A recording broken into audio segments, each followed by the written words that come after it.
Welcome everyone to this week's special edition of HoloTube. Special because we do not have a standard talk or seminar, but we are actually going to have a HoloTube discussion. And I'm very happy that Hong Liu and Andrew Lucas agreed to be the guiding lights in this discussion. Both of them have obviously contributed to this topic of many-body quantum systems from string theory and black holes, but in particular, both of them also recently wrote a paper, a Snowmass white paper, and that is basically the origin of the idea to have a discussion on the future of applied holography, applied in particular to many-body quantum systems. So the suggested structure is that, first of all, we are recording this for everyone who cannot be here right now.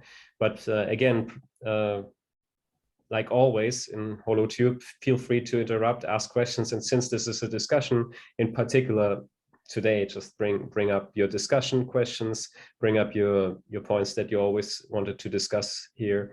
And please feel free to use the chat or just simply unmute yourself and bring up your points. So the white paper that I was referring to was written by Blake, Gu, Cardinal, Liu, Lucas, Rajagopal, Swingle, and Yoshida. I will just, in this first slide, mention the topics that were covered there. And then the idea is that first Hong and then afterwards Andy will give a one-slide statement about what they would like to highlight. So this is basically how this is supposed to work, and then this should spawn some discussion.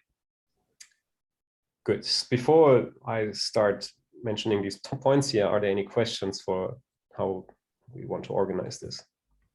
Any thoughts? Anything I forgot? Okay. Good. So then the idea is that we will talk about these topics here, or a sub-selection thereof. So the first one is black holes and hydrodynamic transport.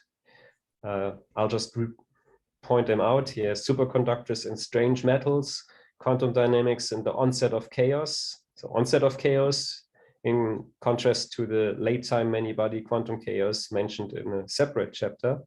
Then bounds, so bounding finite temperature quantum dynamics means bounds on certain quantum objects, quantum transport coefficients, bounds on the butterfly velocity and Lyapunov exponent, for example. Quantum information in that context in many body systems, and then the SYK model as like a standard candle or a particular standard model of quantum information, bridging the between holography and condensed matter physics or information theory. And then the properties and dynamics of the quark-gluon plasma as one application, and far from equilibrium dynamics. So this is basically a loose connection. I tried a collection of topics. So I tried to give it my order here. Like to me, the historically and still to the day most important building block are black holes. And then I would also argue hydrodynamic transport, and then continuations and extensions or generalizations of hydrodynamic transport in black holes. And so this is why I highlighted it from this side. This is obviously my personal perspective. You can agree or disagree. That's why we're having a discussion. But the point is that a lot of properties of the dynamics of the quark-gluon plasma have been derived here. The famous eta over S relation of smallness of the shear viscosity over entropy density bound, and then also applications to superconductors and strange metals. And then this is the green is supposed to be applications, fields of applications of these blue boxes. That's kind of the way that I structured this. And then obviously this in the middle, you see something like the timeline of a heavy ion collision if you want to apply this to quark-gluon plasma and heavy ion physics. So you start far from equilibrium, and with the dynamics there, then you think about the onset of chaos, how the onset of chaos maybe leads to thermalization in such a quantum system. Then there's a hydrodynamic regime. Hydrodynamics might be already valid very early on, before traditionally thought, and like when late gradients are still large, and then at late times you might have a quantum chaos region as well. And so as a sideline here, I wrote quantum information, because obviously it has some overlap with these topics, but it's also a little bit of a separate direction coming from quantum information theory and condensed matter physics. And then connected to that, these bounds, and then the SYK model as a kind of a standard candle. So this is my little story and my way of ordering these topics. And I would like to hand now the screen to Hong Liu, who prepared this slide and wanted to give us his thoughts on like where clues from holography came from, or what they point to. Okay, great. Thanks, Matthias. So it's a great pleasure to chat with, say, people here about what maybe some future directions for holography and also quantum many-body physics. So as Matthias mentioned, we wrote this white paper, which was just essentially a kind of rough sampling of some activities of the field, certainly in no sense to be complete or try to be comprehensive, etc. Right. So here, let me just try to mention somehow what strikes me most about holographic description of quantum many-body system. So my discussion will be a little bit vague. Then Andy will say something more specific topics. And so what strikes me most of holography is the power of holography of using relatively small number of degrees freedom, say just geometry, just a gravity geometry, and then say mostly say just the Einstein action, then plus maybe gauge field, and then small number of scalar fields. And then we can actually extract a lot from that kind of description. Many things quite universal across different systems, even though some of them may not actually have a holographic description itself. So somehow the existence of this holographic description seems to suggest there's a very powerful way to describe quantum many-body system beyond what we normally call the effective field theory approach. So normally when we have effective, so before holography, I would say the most powerful approach to understanding quantum many-body system, say in condensed matter, in statistical physics, in high energy physics, is this effective field theory approach, which is based on a separation of scales. So if you have some low energy physics, and then which is insensitive to what happens to short distance physics, and then you can use degrees freedom, which for this low energy physics, and write down effective field theory for them. And then that will capture your low energy physics using relatively small number of degrees freedom. Then you don't have to worry about many other degrees freedom for your full theory. And so that has been very powerful. But this holography gave us something similar. And again, a small number of degrees freedom to describe features of physics, to describe the physics of a system. But the remarkable thing is that this framework is much more powerful than our usual effective field theory mechanism, because the separation of scale is a very different type. So holography can actually describe many UV physics too. And also, say normally when you write down effective field theory, you cannot determine the parameters, say, of your effective field theory. And those parameters have to be used as input. Say, for example, if you write down hydrodynamic, which is an example of low energy effective field theory, and the transport coefficient in hydrodynamics, you cannot determine using the hydrodynamic framework itself. But the power of this holography is that you can actually not only say write down such effective description, you can actually also determine the coefficients.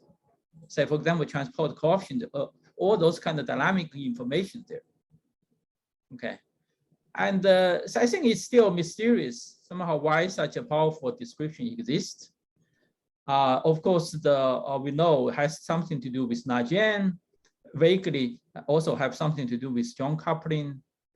But I think maybe fundamental reason is actually deeper than that, because we know somehow seems like many phenomena seems to go beyond, say, Nagian.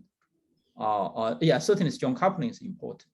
Okay, and so for example, whether we can use, say, the holography as an inspiration to develop, say, an effective description, say, of general strongly correlated system. For example, people are the standing question is this kind of strange matter phase in many people have encountered in many condensed matter systems, and they often exhibit, say, exotic transports, this linear resistivity, etc. The question is, can we actually have a framework which is powerful enough not only to be able to capture the low energy physics, but also enable you to calculate also the transport coefficients, say, in such systems. Okay, yeah. So here is my vague, some kind of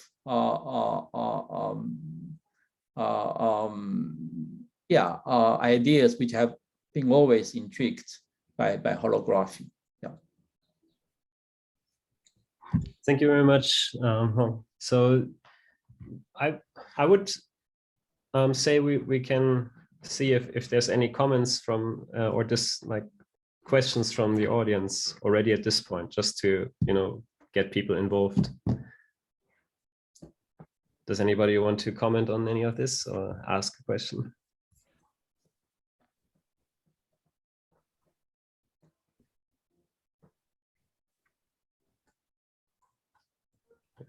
If that's not the case, I remind you that you can also use the chat function to leave comments, and we will or questions, and we'll read them.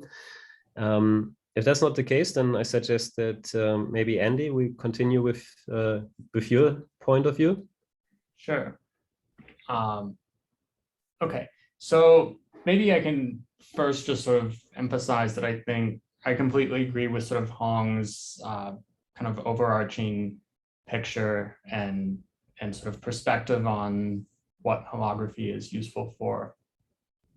So here I sort of have a somewhat personally biased sort of perspective on problems that are more or less solved to varying degrees, and then what I think are sort of big thematic open questions, and finally a few kind of concrete smaller problems where I think they're sort of underdeveloped.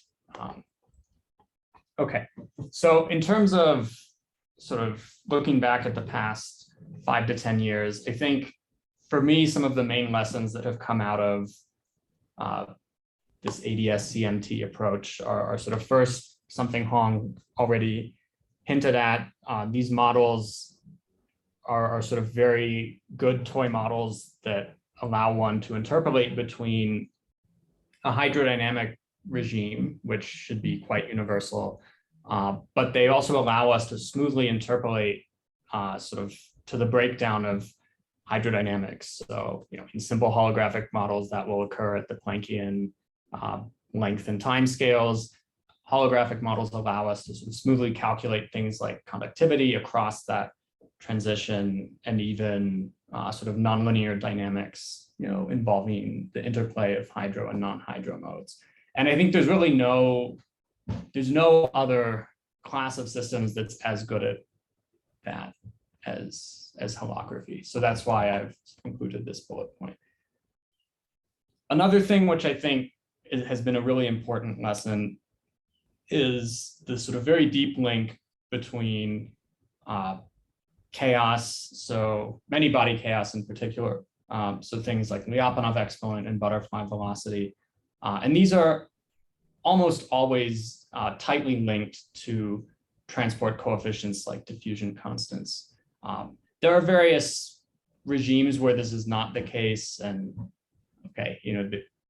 never is everything always quite so clean, but more or less, chaos and transport are sort of deeply linked in holography. And there's a lot of evidence that this relation can be more general. There are many field theoretic calculations that also arrive at similar conclusions. And, I think there's now a sort of basic understanding of why this is the case, roughly that there are upper bounds on diffusion constants sort of due to causality, and notions like butterfly velocity that describe sort of many-body operator growth are sort of nicely linked to diffusion, in that sort of diffusion can only set in after the many-body operator has grown large enough. And the bounds that sort of Hartnell et al. First emphasized are really sort of tightly revealed in holography. Lastly, although not so strictly a holographic problem, I think there's a lot of exciting work on SYK-based models.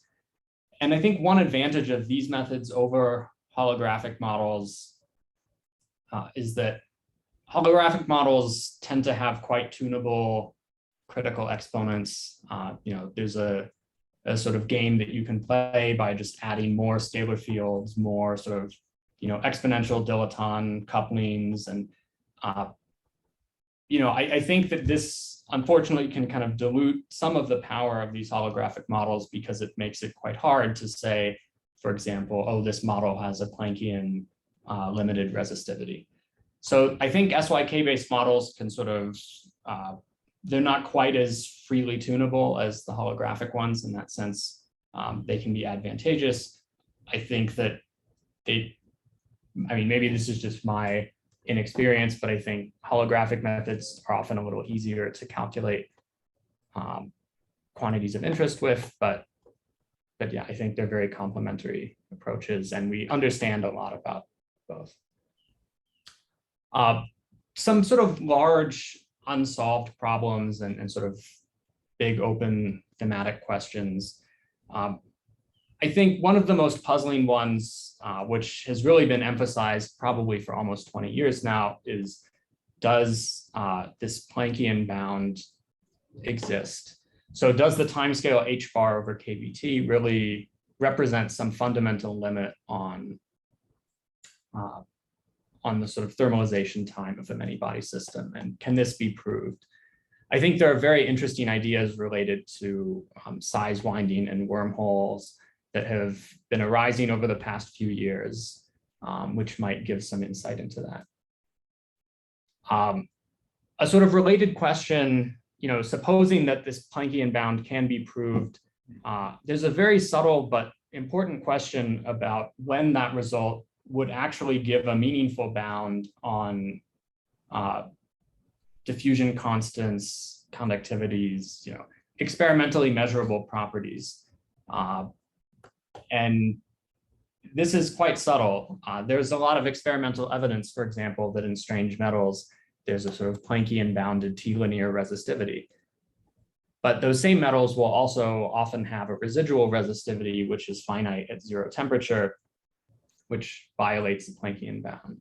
And so I think there are sort of, heuristics that you can just throw out that constant piece and then use a Planckian bound to describe the rest. But I think at a fundamental level, that's sort of not satisfactory. And as theorists, we should really try to understand quite carefully sort of when and why any sort of fundamental thermal bounds on dynamics enter into measurable properties.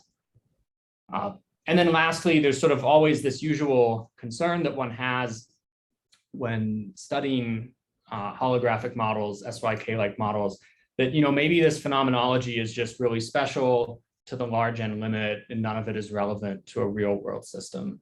And so of course we like to think that this is not true. I think there are fairly compelling reasons to believe that transport computations in particular are pretty accurate and meaningful, but it would be nice to know sort of precisely what the limitations of these large N models are. Finally, let me point out a few open directions that I think are a little bit understudied, but sort of maybe quite addressable in the near term. So the first one has to do with sort of extreme far from equilibrium matter. And I think here I have in mind condensed matter applications in particular. There's been a lot of work on heavy ion collisions and holography. But there are also now sort of very interesting condensed matter experiments. For example, currents in graphene that are sort of so large that you would naively think that particles are moving faster than the Fermi velocity. In these sort of highly far from equilibrium environments, we really don't have any conventional technique that makes sense. And I think, trying to extend holographic methods to, systems in strong fields and other sort of extreme environments is quite fruitful, or will be quite fruitful.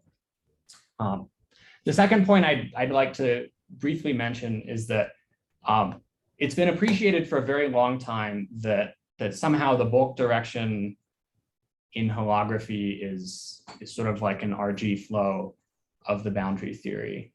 And I think that it would be nice to sort of use this a little more systematically to understand what happens to quantum critical points when they're deformed by disorder or other relevant operators.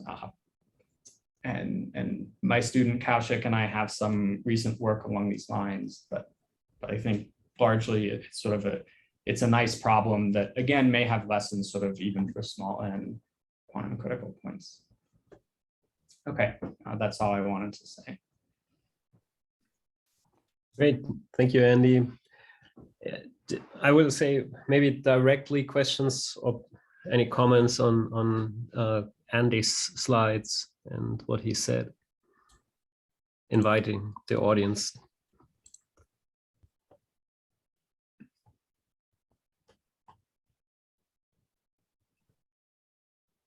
Okay, if that's not the case, then I would say we can open the floor for the general discussion.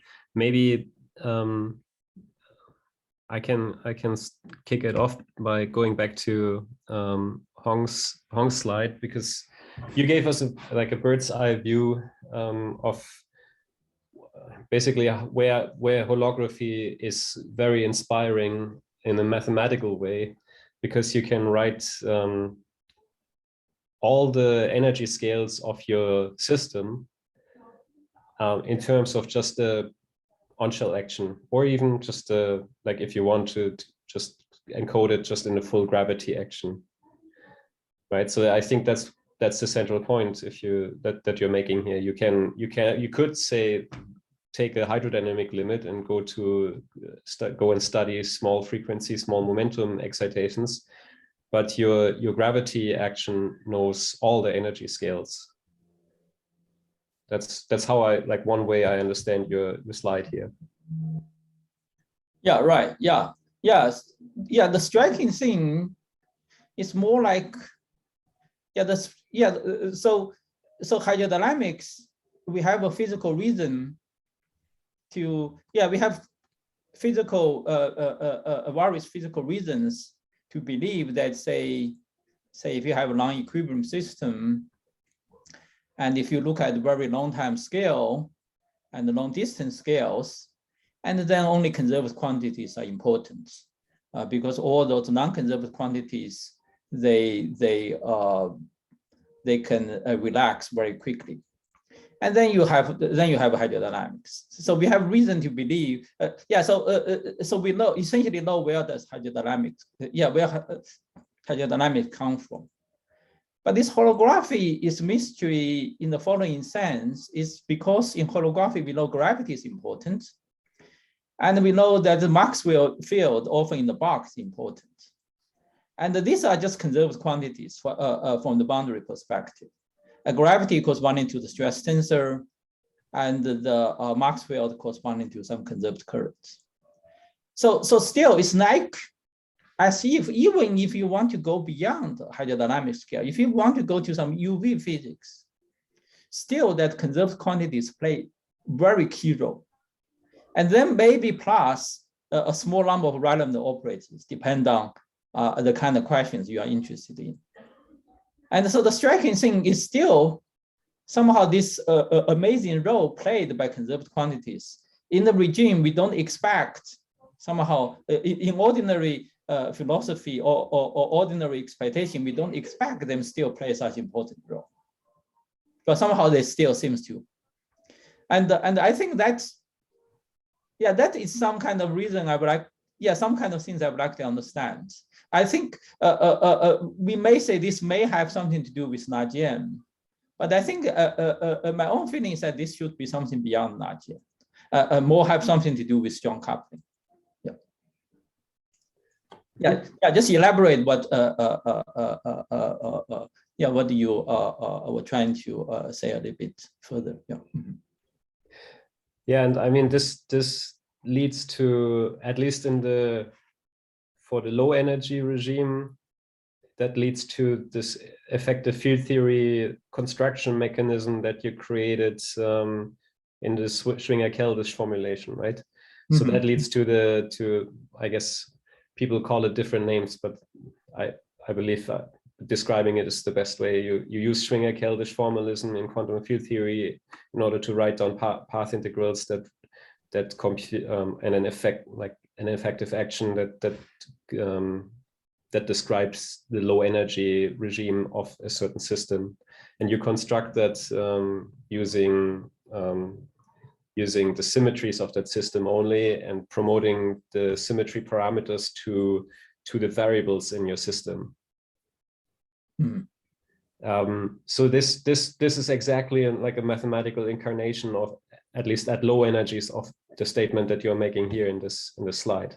But I understand, like you are saying, or maybe asking the question, can I also do that in the UV or at any energy scale? So write down an effective field theory, and you tell me if this is the bold plan that you have or not. Is that what you're saying? It's something somehow to understand somehow why the conserved quantities are still important, even when you go beyond the usual hydrodynamic scales. And in particular, this framework is powerful enough that you can calculate the transport coefficients in your low energy physics. And we normally for quantum many body system, say of those experimental interests, we are not so much interested in really understand UV physics. It's more like we want to have a formalism which is powerful enough that you not only be able to describe low energy phenomena, but also be able to calculate the parameters appear in your low energy phenomena. So in a sense, what we look for general quantum many body system is something less ambitious, but more ambitious than the standard EFT formalism. Mm-hmm. And so this holography give us hints, maybe some framework like that exists. If you I was asking that question also with, in the back of my mind, QCD being in a sense an effective field theory. So, and I'm trying to understand how are you proposing to describe quarks and gluons and their interactions as like the relevant variables in such a framework, because I mean this is essentially what you're proposing one can do. Mm-hmm. So I mean, then is that what you're proposing?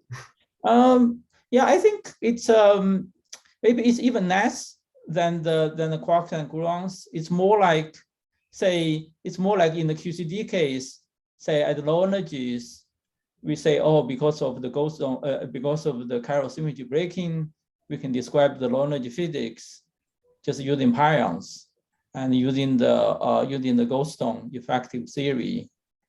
And so this is a little bit like somebody is telling you, you can actually extend this pion theory beyond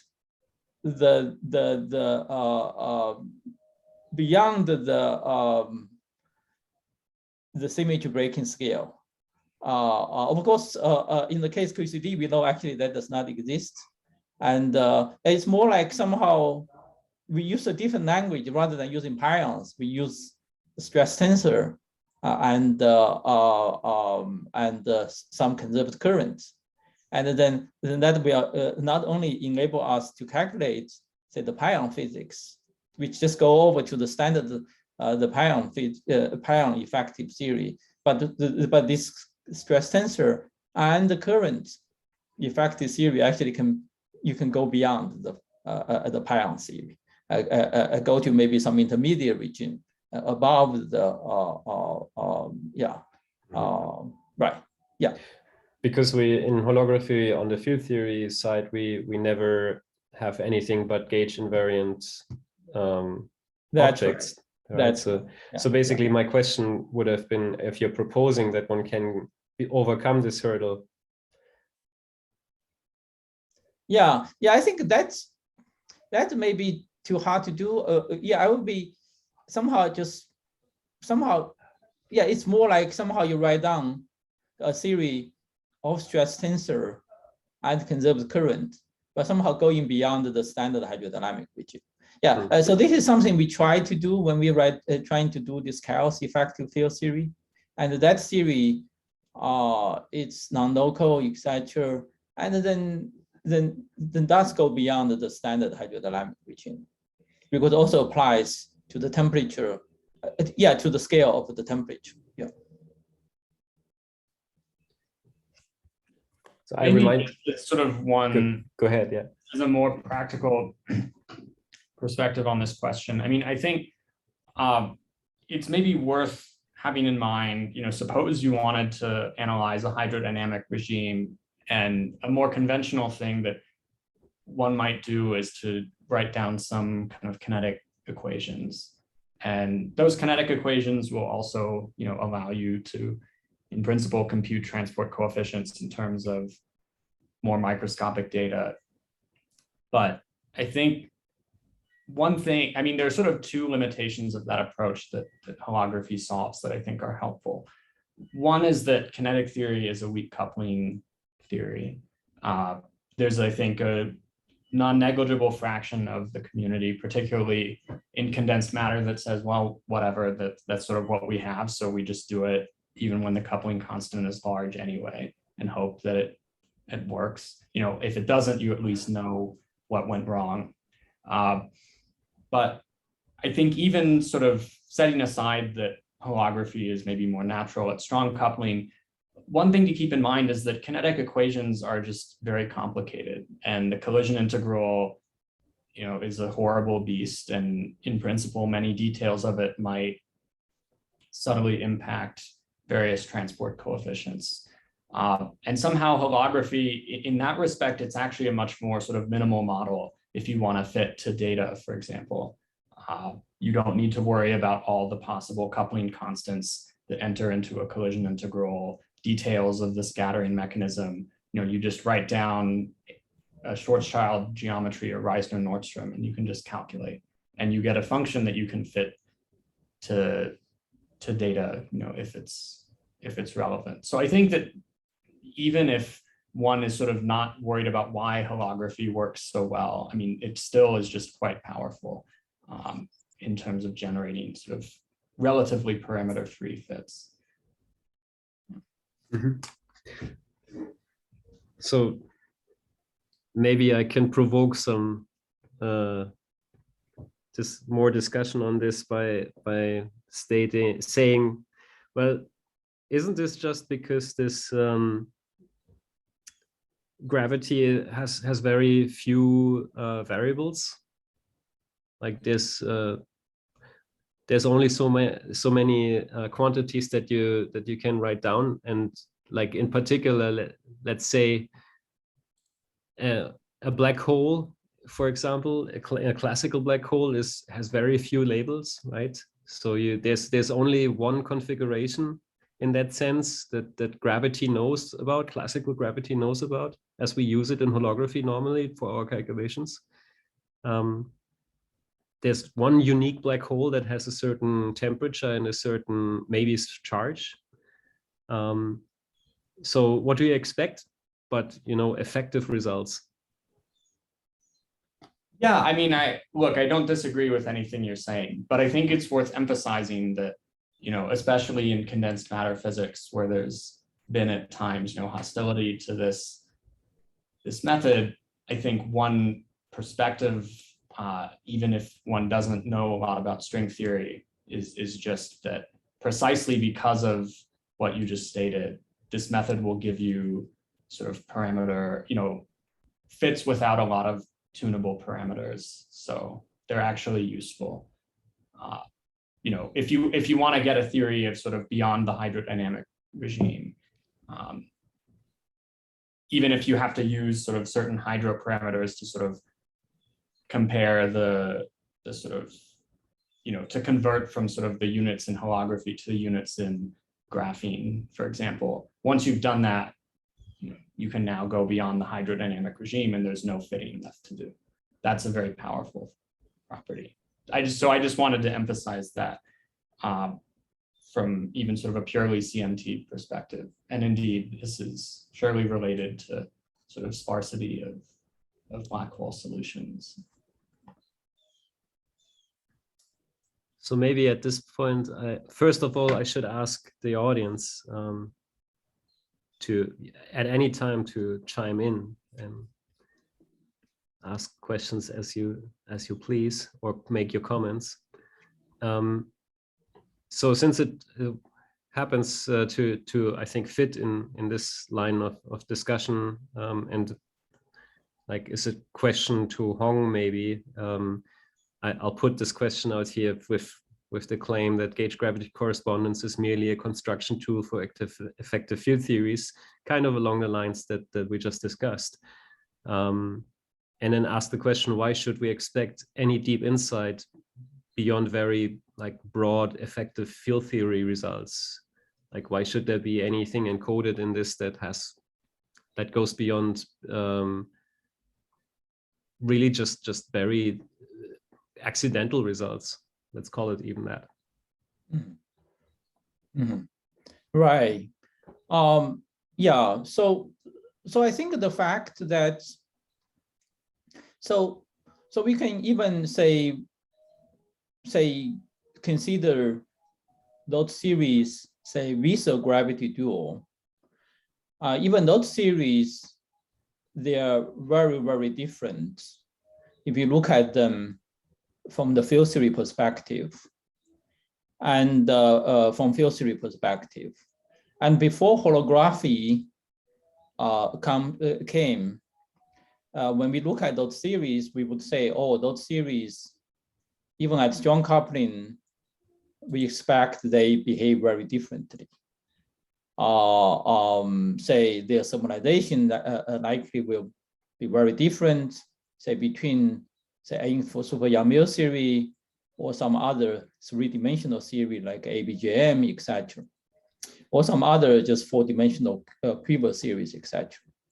Okay. Indeed, the vacuum physics for them are very, very different.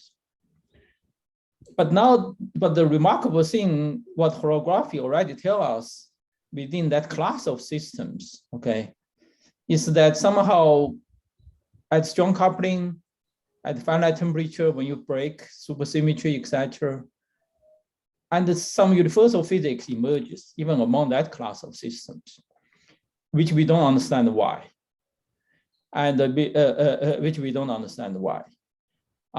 So that suggests some kind of universality, which is likely even beyond those class of systems. So just to point out, like to make, you mean the eta over S in the class of Einstein gravity dual theories having 1 over 4 pi? Is that the kind of Yeah, it's not even, yeah, so eta over S is one such example. And the universality is what you mentioned earlier. It just no matter you look at black holes in which dimension, a black hole solution is essentially unique. It's characterized by a very small number of parameters.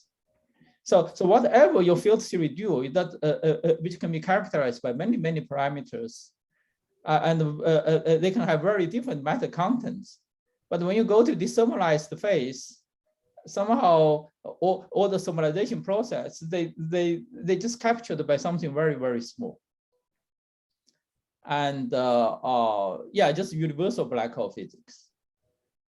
And even just why this is true, it's rather surprising. Yeah, because this is much beyond the thermodynamic properties. This is universality for dynamical properties. Of course, for thermodynamic properties, we know why somehow the equilibrium phase are universal in the sense, because Boltzmann told us. But what holography tells us is that even the dynamic properties, they can be universal. So among many, many different systems.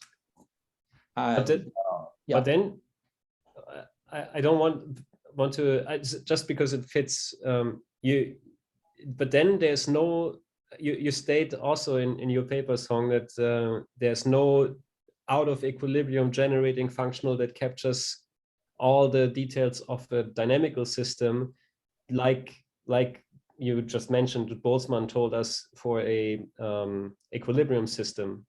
Like there is a generating functional that tells us everything about that system in equilibrium. Mm-hmm. So how does that fit together with what you just explained?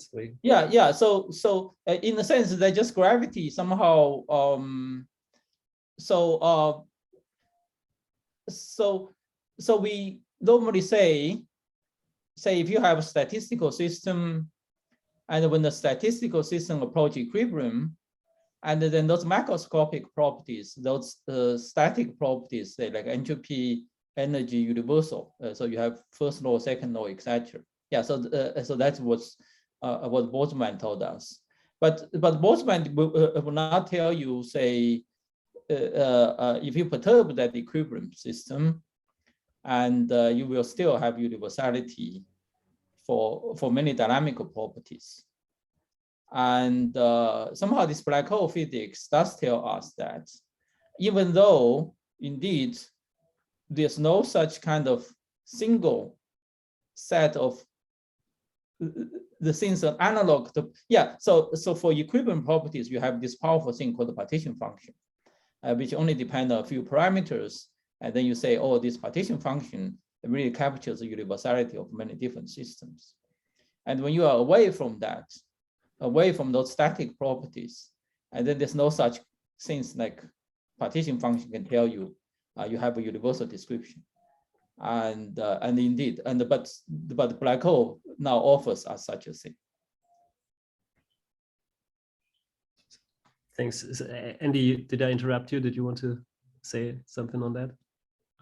No, I don't have anything I want to add. Okay, because it sounded like somebody wanted to say something. So again, feel free to jump in at any point. But maybe I can redirect this same question to Andy and say, don't we already know examples where there's a scarcity of observables, in a sense like that whenever you drive a statistical mechanics system towards critical points or phase transitions, that there we learned that as long as you're near these points, that there's at least very defined scaling relations, and only a handful of variables really matter in terms of describing your system. So okay, the thing which, I mean, what comes to mind for me if you pose the question in that way is this, there's an old, back in the 70s, like for example, Hohenberg and Halperin together, this models like A through J, which, you know, I never remember which one is which, but they basically tried to classify all the possible kind of dynamical universality classes that would describe thermalization. So these could include just conventional fluid dynamics, relaxational dynamics, if you've got some free energy, and kind of classical white noise, critical slowing down near classical phase transition. So then the order parameter becomes a long-lived degree of freedom.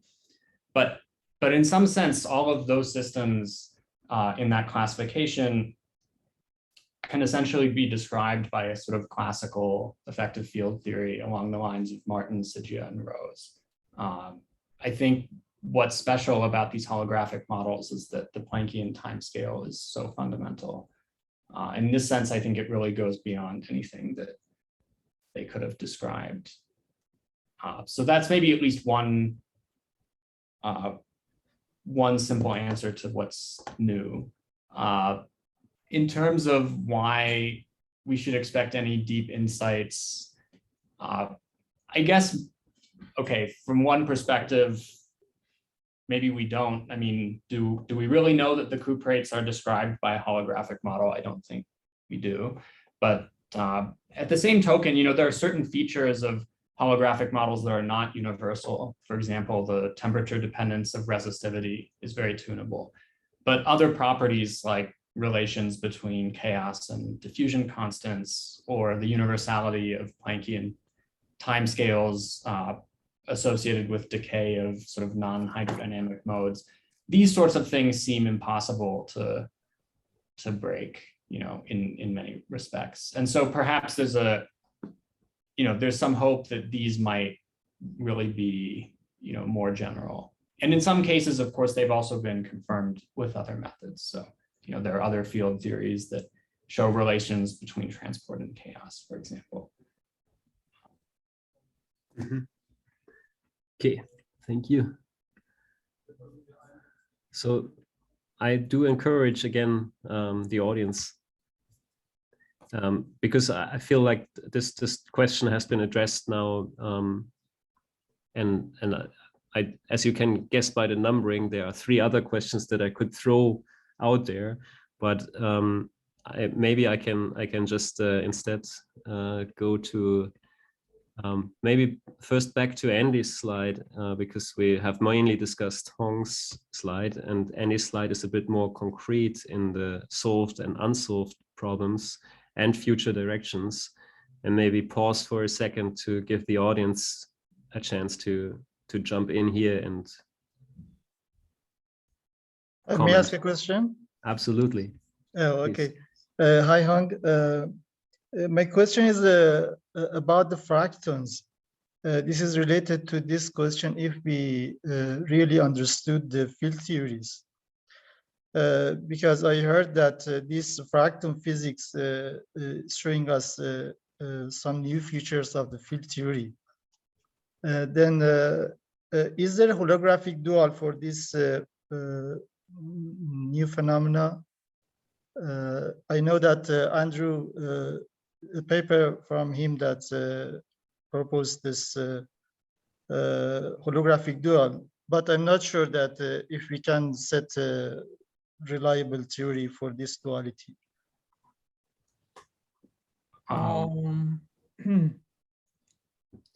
Right. So, yeah. So I haven't followed very closely the development in fracton physics. Certainly, people have written down effective field theory description for it, and also some hydrodynamic description for it. I think Andy has written papers. Yeah. So I think one question we always, I think the place we normally expect holography to be powerful is that in cases we don't have any other techniques, and there are some outstanding questions we really want to have answer for, but somehow there's no other techniques which we can find, which we can get answer. And then this is the place holography will be extremely powerful.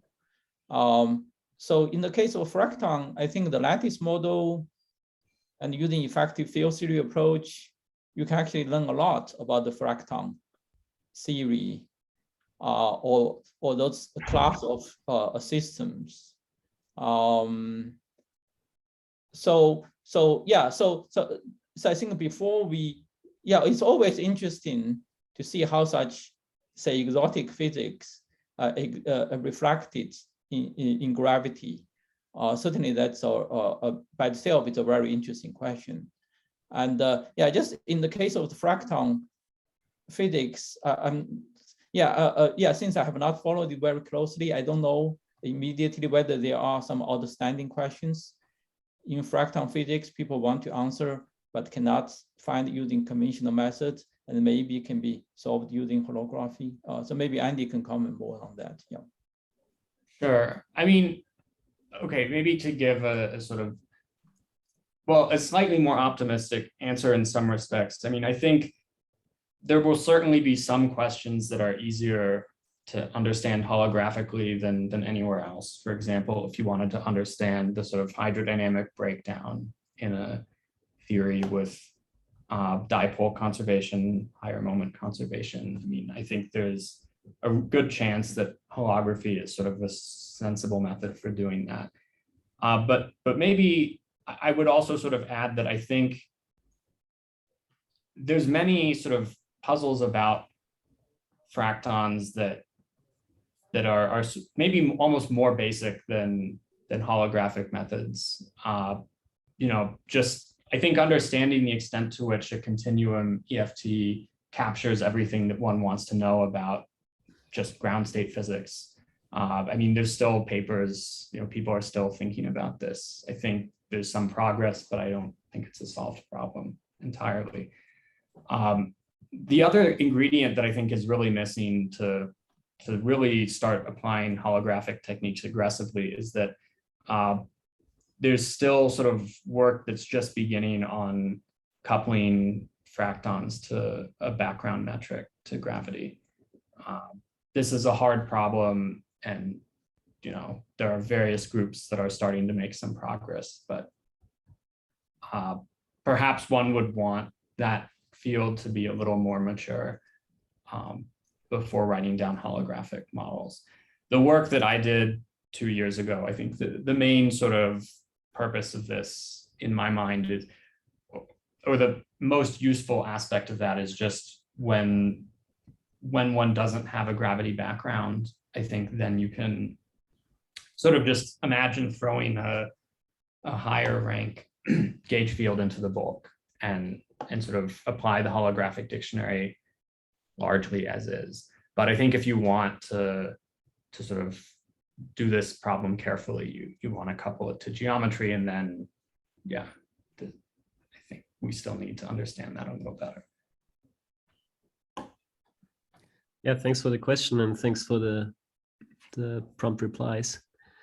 Are there other questions? And also, like now, since we're already like 50 minutes into this discussion, we should broaden our view and, like, just like you just did, ask maybe for something also more general directions, future directions that maybe we have not mentioned along these slides. So inviting all kinds of questions.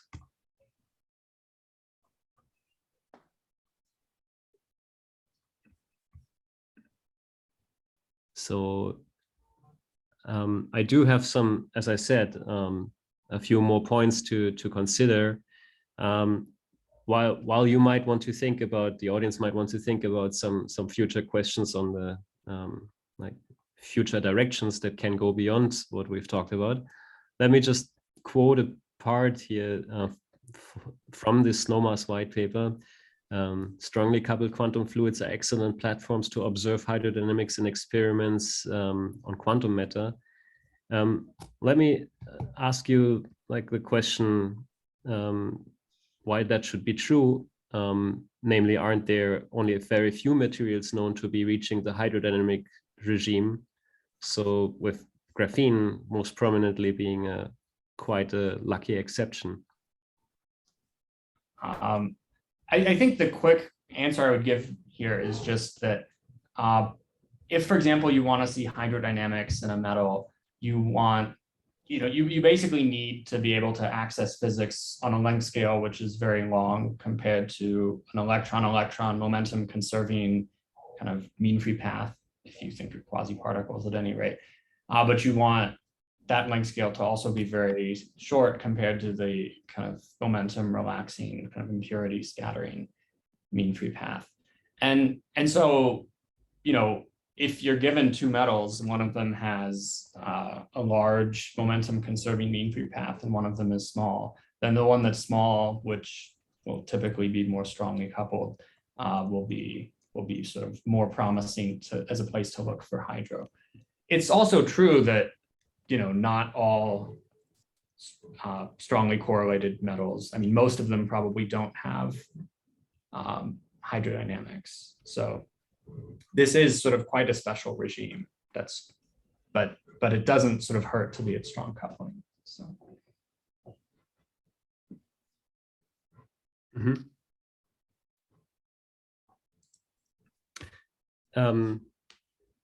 Yeah, obviously this is a somewhat provocative but also important question to answer. Like, let me be a bit more detailed. Like in several groups are trying to reach hydrodynamic regimes, and I know that you are very well aware of all of these.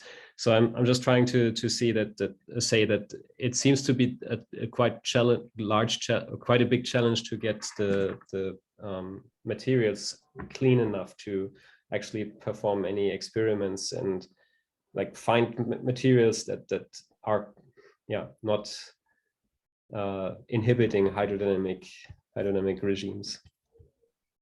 Yeah, I mean, yeah, that's true. But I think our point was just that, the problem gets even harder when interactions are weak, because then you just enter into a sort of single particle ballistic regime where you sort of describe transport by just kind of electrons bouncing around in the device, without interacting at all. So that's also not hydrodynamic. And so in that sense, sort of, interactions always help. But I think it's worth also maybe emphasizing that if I just read that sentence again, I mean, quantum matter, could also include quark gluon plasma, cold atoms. Those are also places where people, have seen experimental evidence for hydrodynamic flow. So, and there one doesn't worry as much about momentum relaxation. I think there are other challenges, but this one is not there.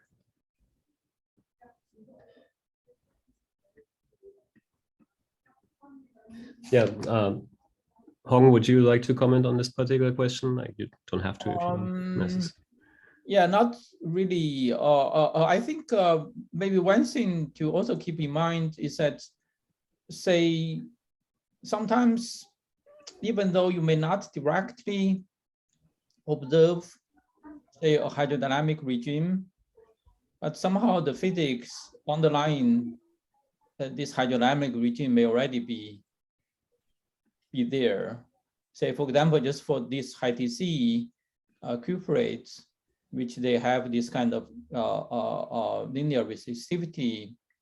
So there, certainly I think we don't fully understand the origin of that resistivity, but I think it's widely believed that's not due to scattering from defects, and it's not from scattering from impurity, etc. It's from electron interactions. And so in some sense that that kind of theory is already, I would say even if you don't observe directly, you're already in some kind of hydrodynamic regime. Yeah.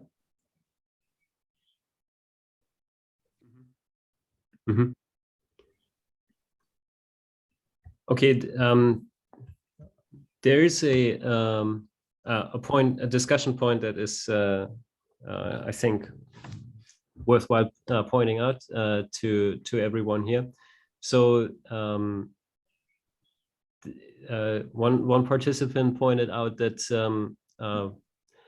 there have been a lot of papers in early time holography that have published results like about explaining certain materials or other strongly correlated systems like maybe the quark-gluon plasma, and then kind of overlaying this in terms of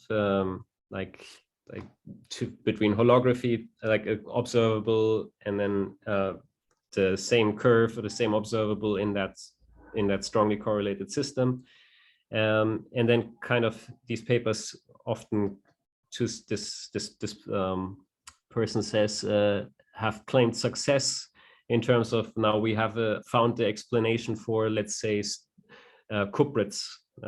Like why are they becoming superconducting, or why is their resistivity linear in the temperature? So certain results that have been claimed to explain certain strongly correlated systems, which might have been, I take it from what the participant wrote, maybe oversold.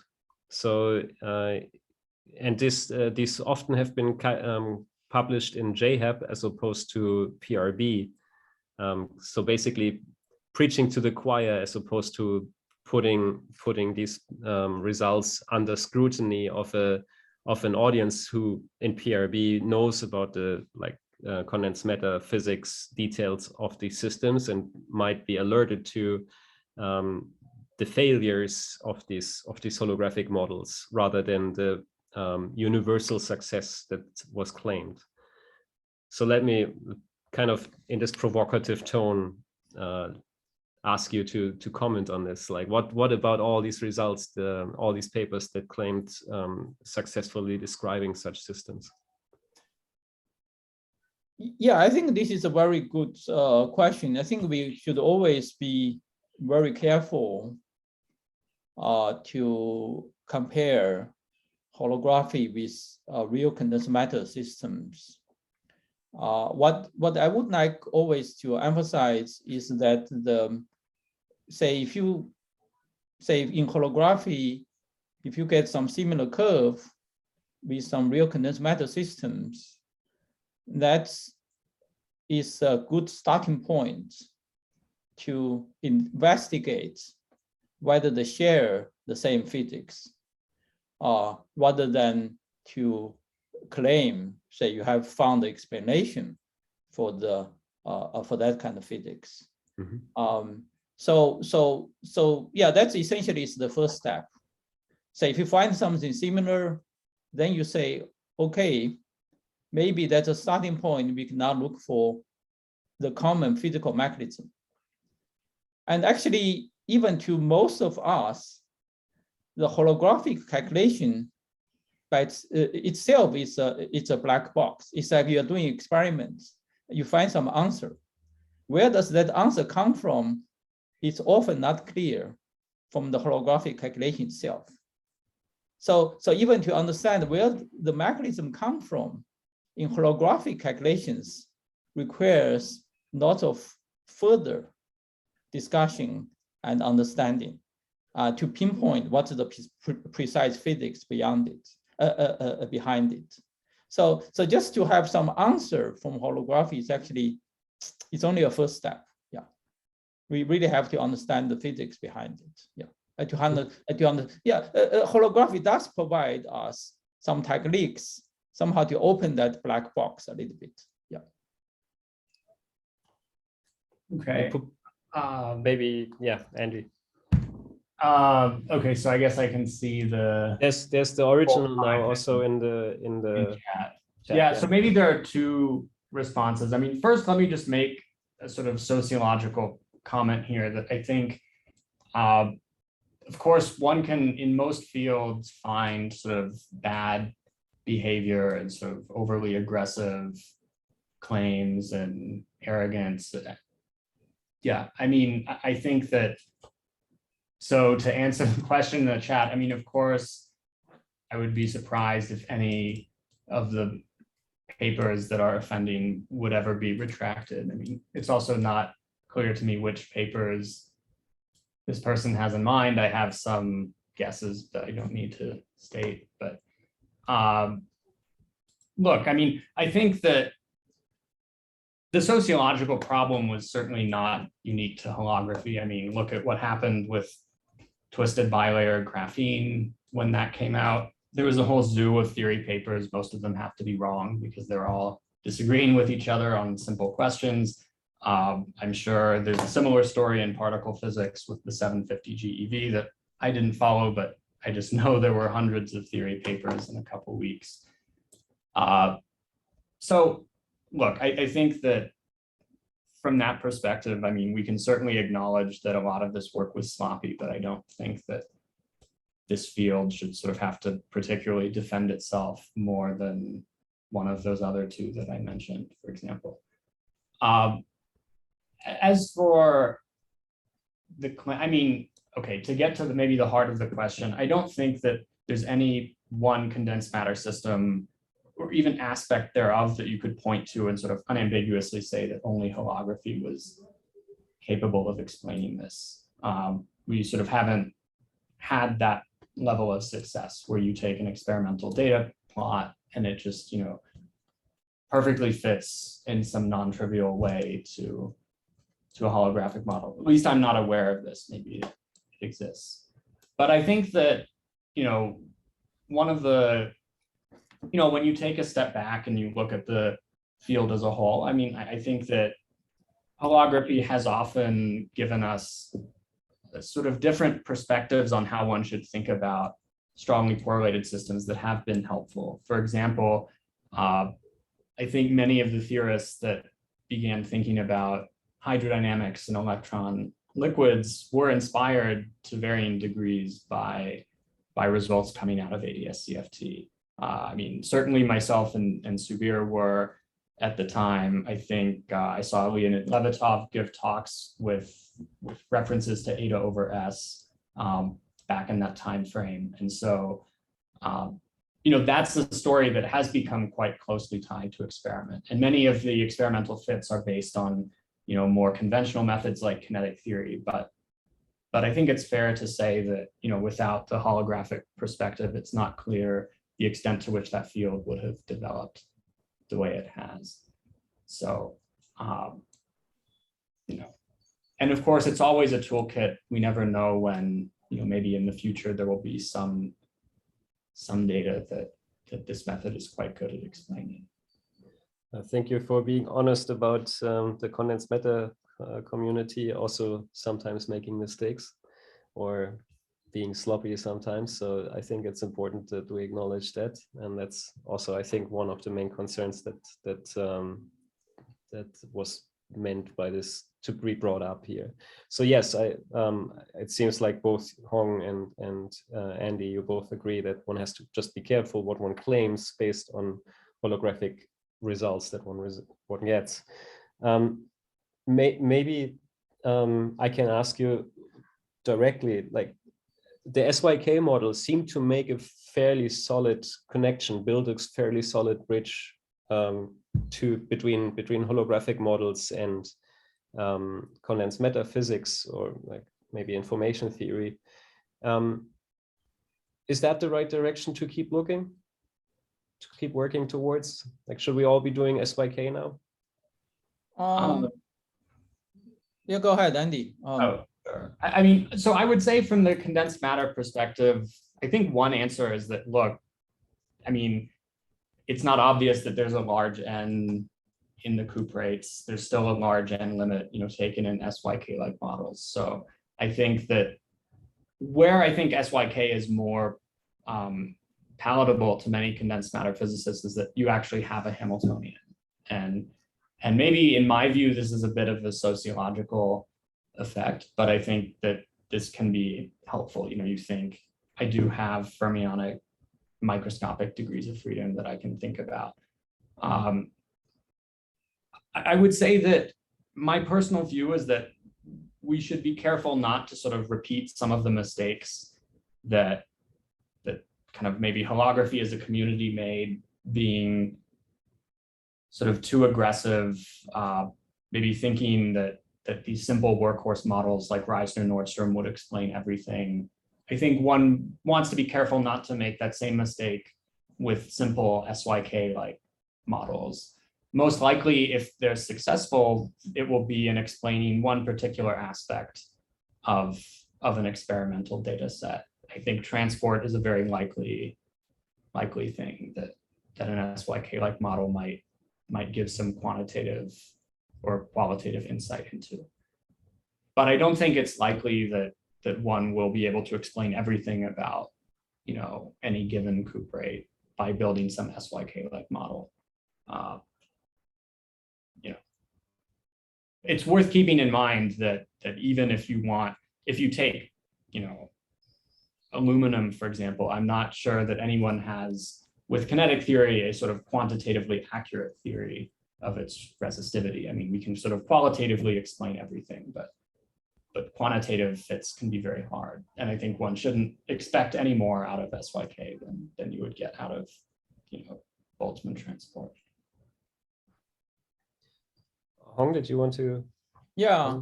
So I would say the last thing about the SYK is that it's a model which, even though it's strongly coupled, even though it's chaotic, at many, just a class of observables of interest can be actually explicitly calculated. And so this is the most, so this is one of the very powerful things which SYK offers us. And because SYK is actually not dual. It's not dual to any known holographic systems. But since now you can calculate some quantities in SYK, and now you can see that SYK is actually likely in the same universality class as certain holographic systems. And even though they appears to be very different systems. And so also SYK provides some simple ways to construct, say, strange metals, which also share many common features with strange metals coming from holographic systems. And that again somehow enhance the kind of universality which you believe maybe holographic systems possess. So maybe it's actually wider than what, say, just an equal to super Yang-Mills serial, etc. And I think I agree with Andy that, but one should not think that SYK is something which you can put everywhere. It's another strongly coupled model which we can solve. And any single strongly coupled system we can solve will offer us tremendous insights. And any such thing is very valuable. And so if we have another, say, SYK-like model or another holographic, holographic is also similar. It helps you to solve strongly coupled systems. And so in this sense, they are all powerful in this aspect. Yeah, coming back basically to what you pointed out in your initial slide there, like it is interesting to understand why holography encodes all these energy scales and the physics of all these energy scales just in a simple gravitational action. Kind of coming back to that statement here with the SYK model being in this like similar universality class in that respective. Right, that's right. Yeah. Mm-hmm. So I mean the time has progressed, but I would encourage now the audience, like we normally have a discussion session after a talk, to come up with questions that you would like to throw out here. Maybe questions that came up along the discussion or questions that you have yourself. I have a few discussion buzzwords here that might trigger something.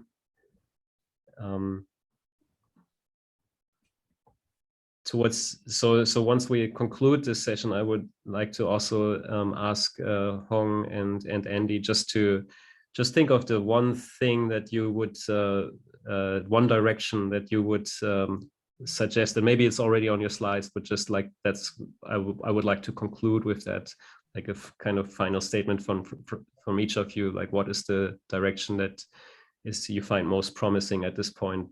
But I will ask you again at the time. I just wanted to give the audience a chance now to throw in anything they might have on their minds.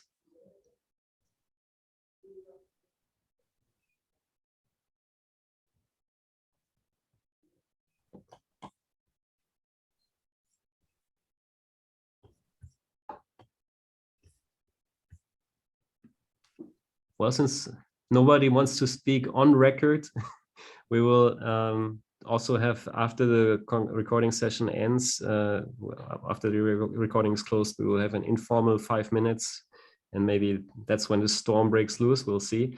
But maybe I can ask you, or Navid, did you want to ask something since you unmuted yourself? Matthias, I have a question. Of course, yes, please go ahead. Thanks. Hi, Hong. Hi, Andy. Thanks for the discussion. I want to return to Andy's discussion about this large and finite limit of holography calculations. My question is, we know, for example, in the case of quark-gluon plasma, there are lots of works trying to use large N results of holography in the case of QCD, which we know is not definitely a large N theory. And as Andy said, we are not sure that, for example, some material like corporate is definitely large and matches with large N theories or not. Then my question is, should we extend our current calculations to the finite N limit? And I ask this question because we know that there are a few number of problems solved in this way in holography, and calculate and developing holography in the finite N limit is absolutely difficult because of some technical points. So I would like to know, what should we do in future? We should continue to work with these large N calculations and try to match them with our systems, or we should at least perturbatively do some calculations in ADS. So I think I would say that, certainly my perspective on the finite N problem was that it's sort of very hard, if not impossible. So if you have any ideas, I mean, that could be worth trying to sort of push further. I think my practical advice would be that I would expect that this is not going to be a problem that's sort of abruptly solved, but it will be more of, over the coming years, perhaps we'll sort of have a better and better sense of the answer to this question, even if it's not rigorous. So, for example, something I'm currently interested in is calculating or measuring, I should say, more finite frequency, finite wave number transport. This experiment can be done sort of across a hydrodynamic to quantum critical crossover. And so in principle, perhaps one can actually start comparing to, holographic calculations, and that will give us sort of a partial answer, to this question. Even if we don't know why, we'll know whether the models, work well or not. So honestly, my guess is that that's going to be more of how we learn the extent to which this phenomenology is useful. I imagine a sort of direct perturbative calculation can be quite hard. I know there's some work that has been done, but yeah. Yeah, so maybe I can add a couple of comments to this. I think the 1/n corrections. Yeah, a 1/n corrections calculate. Yeah, so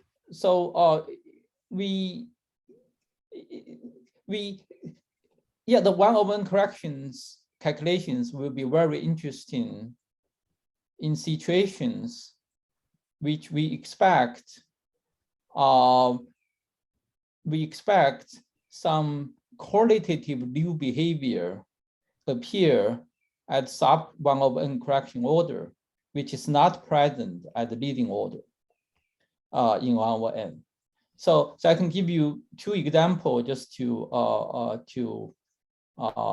give you a feeling. So one example, for example, is this eta over s calculation. So eta over s, say, is 1/4 pi, and this at the beginning conjectured to be a lower bound. And then at this time, then the higher order calculation become very important because this saturates the lower bound at the saturated lower bound, and the any correction can go either way. Okay, and if the correction is pushed below the lower below the 1/4 pi, and then you just break the bound, and then that makes the 1/n calculations very, very interesting, and very, very interesting because that's guaranteed to tell you something potentially qualitative. Yeah, so this is one example, and another example which 1/n calculations are important is when certain physical effects are suppressed at the leading order in RGM. For example, this non-time tail in hydrodynamics. And the non-time tail in hydrodynamics in the finite n system is just there. You have some power law corrections to the exponential decay, which dominates at non-time scale. But turns out that those non-time tail, they're suppressed by 1/n corrections. You can only see them at the next order.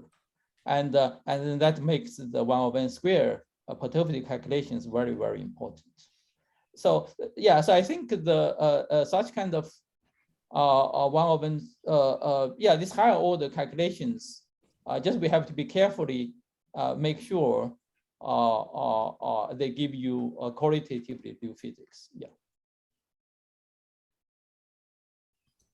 Thank you very much. Yeah, thank you for the question. I see Carlo has a question. Carlo, is it directly related? Because I see there's another question from the audience. Yeah, it would be related. Okay, go ahead then. Allow me. Are we sure that we always do large n limit?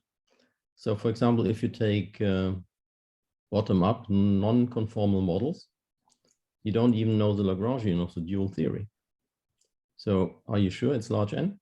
That might capture, well, running coupling and so on. Obviously it's bottom-up, so you don't know exactly what you're doing, but if you look at universal features, and that has been done a lot, you can learn something, or in the sense of effective dynamics, of certain effective dynamics in QCD or whatever, which is maybe already beyond large n. Right. So yeah, indeed, it's harder to if you just have some bottom-up model, then we don't have a translation of parameters into the boundary system, and we don't even know what's the precise boundary system. But there's a sense we believe it's not GM, because even when you look at bottom-up models in gravity, and we know that from gravity point of view, that's approximation in two aspects. Say you are surprising the Planck scale, correct? You are surprising the G Newton corrections, and also, yeah, if you are in the string theory, you're also surprising the alpha prime corrections. And the G Newton corrections, even without a precise translation of parameters into boundary theory, can be interpreted as some kind of large n corrections. And it's because the, essentially G Newton characterizes the entropy of your system. One of G Newton characterizes the entropy of your system. And then that gives you, in a model independent way, a measure of number of degree freedom. And so even for bottom-up models, we can qualitatively say, if you work with Einstein gravity and ignoring G-Newton corrections, we can say this is likely some kind of large M. Yeah, I agree. I agree in general, but still you might effectively at least somewhat go beyond the strict counting in N. Mm-hmm. Okay. Yeah, great. Thank you. Is the 1/n expansion convergent? No, that's always asymptotic. So like that's good and that's bad, right? Just for the virtues and disadvantages alike for the that we know from asymptotic series. Like a few orders already give you a pretty accurate estimate of what you should get as a full result, whereas like summing up more and more orders in 1/n doesn't give you a better result from some order onward. So I suppose one could say it's hard to calculate 1/n corrections, but then already those contain, like the first few ones, like in hydrodynamics, contain the most relevant information that one can get. Right. Yeah. Normally, even just the first order corrections already likely encodes order the physics. And yeah, because rarely we actually care about the quantitative values. Yeah. And then maybe there's a resummation, like in like Borel resummation or resurgence, that one could apply and actually calculate something that is like a convergent series in a different parameter. Mm-hmm. I don't know if that's possible, but I mean this would be just a stupid suggestion. Yeah, Anyhow. I think that's one exciting aspect of it, just precisely because 1/n expansion is asymptotic. So that means there must be some physical questions which those non-perturbative corrections in N are important. And actually we do know some examples, for example, this black hole information loss, and precisely those unitarity are restored by those corrections which are exponentially in N. And yeah. And maybe there's some hope the other way around, if one thinks of this as a resurgence problem, to sum up a lot of 1/n corrections and then get some non-perturbative information on the instanton contributions in this 1/n expansion, and learn something about like truly non-perturbative in 1/n physics in this in these systems. So that's just like a thought coming from resurgence. I have another question from the audience, which I'll post right now. I also know that the time is progressing, so probably we're nearing exhaustion, but let me put this out here. So it's in the chat. Considering the intrinsically topological nature of the pure 2D as well as 3D gravity, shouldn't one view the deemed to be holographic aspects of the SYK model merely as another 1+0 derealization of the same chiral Virasoro group as the one that governs the boundary dynamics of the JT extensions of ADS2? So it's in the chat for you reading. Right.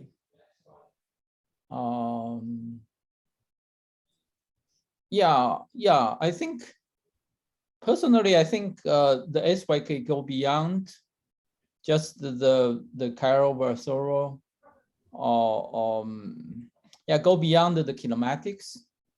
There are a lot of dynamical aspects there. So that's the non-trivial thing. Somehow we learned from SYK, just you can actually do calculations to extract various dynamic information you would not have otherwise got just from kinematics, say just based on symmetries or representation theory. But indeed, it's certainly true. SYK is limited in the sense that it's as 0+1 dimension, the gravity is not really very non-trivial. Yeah.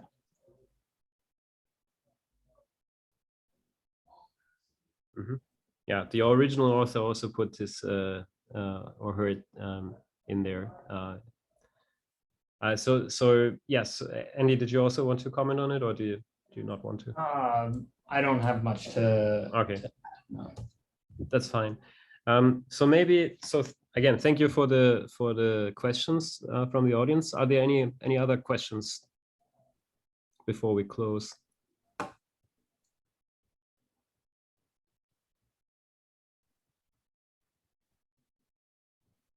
Well, if that's not the case, let's see. Like Hong and Andy, I warned you about 10 minutes ago that I wanted to hear from you, like your top future direction that you would bet on for holography applied to quantum many-body systems as of now. Like what is the horse that you're betting on? Most interesting, most promising. Yeah, Andy, go first. Sure. I would say, I think very broadly, the sort of far from equilibrium direction is, there's been a lot of work on this already, but I think that this is an area where holography is particularly powerful relative to other approaches. So I think that if we're going to see, even connections to experimental data, this is a very promising way that will happen. And potentially in the direction of superfluids out of far from equilibrium. Superfluids, ordinary metals, there are all sorts of systems, I think.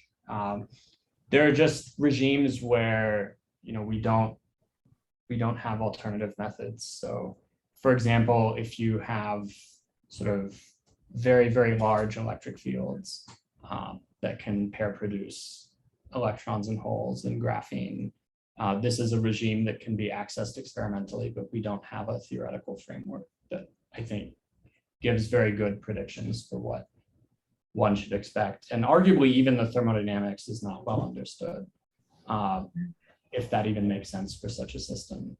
So I think this is sort of a broad area where we still might have a lot to learn, even without sort of needing to know too much more that's deep about sort of why holography works. I think it's a problem where we can take tools that we already have and just maybe still make some interesting progress. But. Okay, great, thank you. Hong, what's your?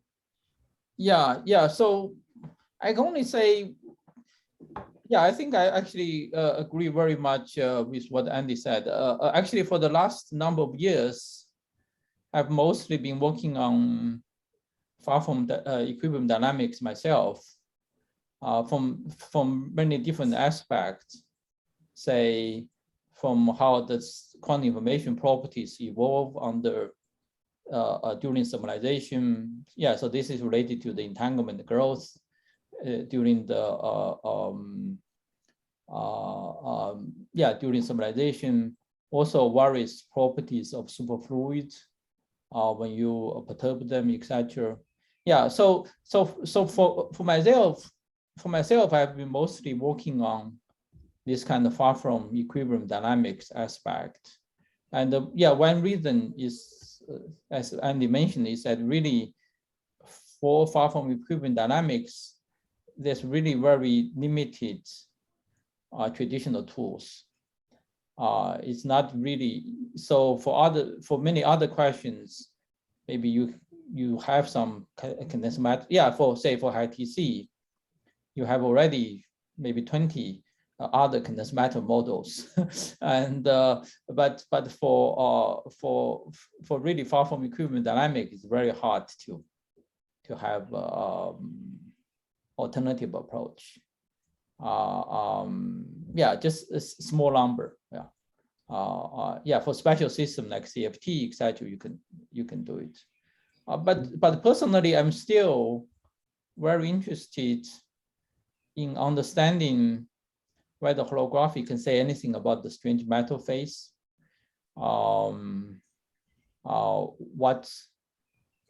What more we can do about them? Yeah.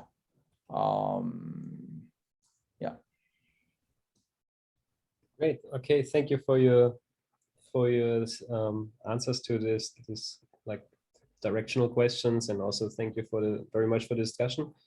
I think it's time to stop the recording and thank all the participants, and in particular Hong and Andrew for your patience and for your answers and explanations. So thank you, everyone.